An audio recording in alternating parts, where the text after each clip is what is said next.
10th class में पढ़ रही समायरा आज बहुत एक्साइटेड होने के साथ साथ थोड़ी नर्वस भी थी। वो पहली बार अपने स्कूल की रिपब्लिक डे असेंबली में पूरे स्कूल के सामने एक स्पीच देने वाली थी। स्टेज पर चढ़ने से पहले उसने लंबी सांसें ली और करीबन 1500 बच्चों और कई टीचर्स के सामने उसने अपनी स्पीच शुरू कर दी। लेकिन तभी एक अजीब सा इंसिडेंट हुआ। स्पीच देते देते समायरा की नजर अपने सामने एक अजीब सी दिखने वाली औरत पर गई।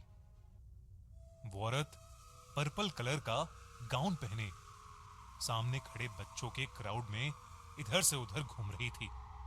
उसके बाल पूरी तरह बिखरे हुए थे और वो बच्चों के बीच चलती हुई सिर्फ समायरा को ही घूर घूर कर देखे जा रही थी। समायरा को यह बात बहुत अजीब लगी, पर एक स्टूडेंट होते हुए उसे अपनी स्पीच हर हालत में परफेक्टली बोलनी थी, तो उसने उस औरत को इग्नोर करना ही बेहतर समझा। समायरा की स्पीच लगभग 5 मिनट तक चली और वो औरत उसे बस घूरती रही। जब समायरा स्पीच खत्म करके स्टेज से नीचे गई तो वो औरत उसे कहीं दिखी ही नहीं। उसको ये बात बहुत अजीब लग रही थी। समायरा ने किसी से उस बारे में बात तो नहीं की, पर स्कूल से घर आते हुए समायरा के दिमाग में उसी औरत का वो भयानक चेहरा घूम रहा था। कुछ देर चलने के बाद समायरा को लगने लगा जैसे कोई उसका पीछा कर रहा है।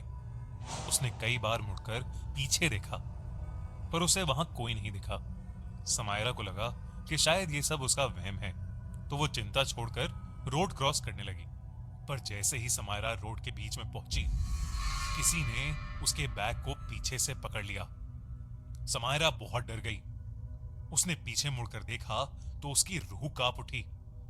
उसके पीछे वही पर्पल गाउन वाली औरत उसके बैग को पकड़कर खड़ी थी और उसे घूरते हुए मुस्कुरा रही थी। समायरा मदद के लिए जोर जोर से चीखने लगी, पर आसपास कोई भी नहीं था। इतने में रोड पर तेजी से एक ट्रक समायरा की तरफ आने लगा। समायरा उस ट्रक को देखकर और जोर से चिल्लाने लगी। वो उस औरत से अपनी जान की भीख मांगने लगी। वो ट्रक समायरा से टकराने ही वाला था कि तभी उस औरत ने समायरा का बैग छोड़ दिया और समायरा रोड के दूसरे कोने पर जा गिरी। समायरा की आंखों के सामने वो ट्रक उस औरत के शरीर से आर पार हो गया था। लेकिन होश उड़ा देने वाली बात तो ये थी कि वो औरत अचानक से गायब हो गई थी। समायरा बहुत घबराते हुए अपने घर पहुंची। रोड पर गिरने की वजह से उसकी स्कूल ड्रेस गंदी हो चुकी थी। उसने अपनी मम्मी को सब कुछ बताया, पर उसकी मम्मी ने उसकी बात पर विश्वास ही नहीं किया। उन्हें लगा कि समायरा किसी से लड़कर आई है, जिसकी वजह से उसके कपड़े गंदे हैं और वो ऐसे ही झूठ मूठ की कहानी बना रही है। समायरा पूरे दिन काफी परेशान थी और उस रात वो बिना खाना खाए ही सो गई थी। अगले दिन 26 जनवरी थी। समायरा अब बेहतर महसूस कर रही थी और साथ ही हर साल की तरह टीवी पर परेड देखने के लिए वो बहुत एक्साइटेड थी। अपने पापा के साथ 26 जनवरी की पूरी परेड देखने के बाद समायरा अपने पापा को लेकर अपने घर की छत पर चली गई। वो दोनों रिपब्लिक डे पर उड़ने वाले जेट्स देखने लगे। काफी देर तक उन जेट्स को एंजॉय करने के बाद समायरा की नजर अपने सामने वाले घर की छत पर पड़ी और उस छत पर उसे वही पर्पल गाउन वाली औरत खड़ी हुई दिखाई दी। इस बार उसे देखते ही समायरा को दौरे पड़ने लगे और वो छत पर ही गिर गई। उसके पापा ये देखकर थोड़ा घबरा गए और समायरा को सीधा हॉस्पिटल ले गए। कुछ घंटों की ट्रीटमेंट के बाद समायरा नॉर्मल हुई और उसने अपनी फैमिली को फिर से उस पर्पल गाउन वाली औरत के बारे में बताया।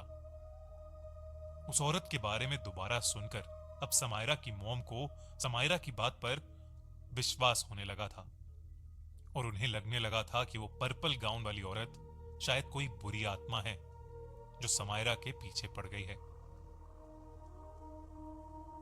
समायरा उसी दिन घर वापस आ गई थी। उस रात वो अपनी मम्मी के साथ ही सोई। अगले दिन की सुबह समायरा को स्कूल के लिए तैयार करते हुए समायरा की मॉम की नजर समायरा के पैर में बंधे एक पायल पर गई। उस पायल पर एक छोटा सा पर्पल रंग का ताबीज भी लगा हुआ था। समायरा से पूछने पर उसने बताया कि 4 दिन पहले स्कूल से घर आते हुए उसे स्कूल की एक पुरानी आया ने एक पायल गिफ्ट किया था।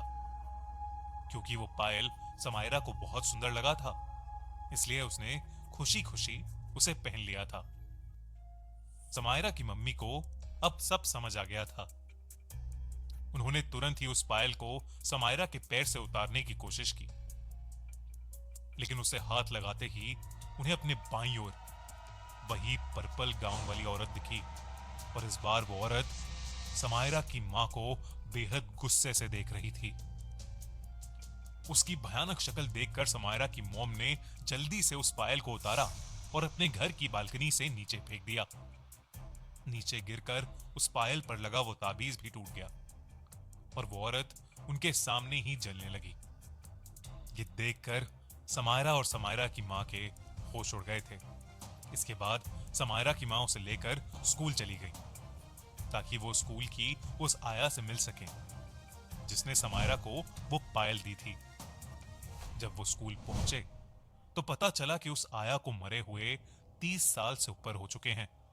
स्कूल की पुरानी फोटोज मिली तो उसमें से एक फोटो में उस आया ने वही पर्पल कलर का गाउन पहना हुआ था। खैर, उस दिन के बाद से समायरा को वो पर्पल गाउन वाली औरत दोबारा कभी नहीं दिखाई दी।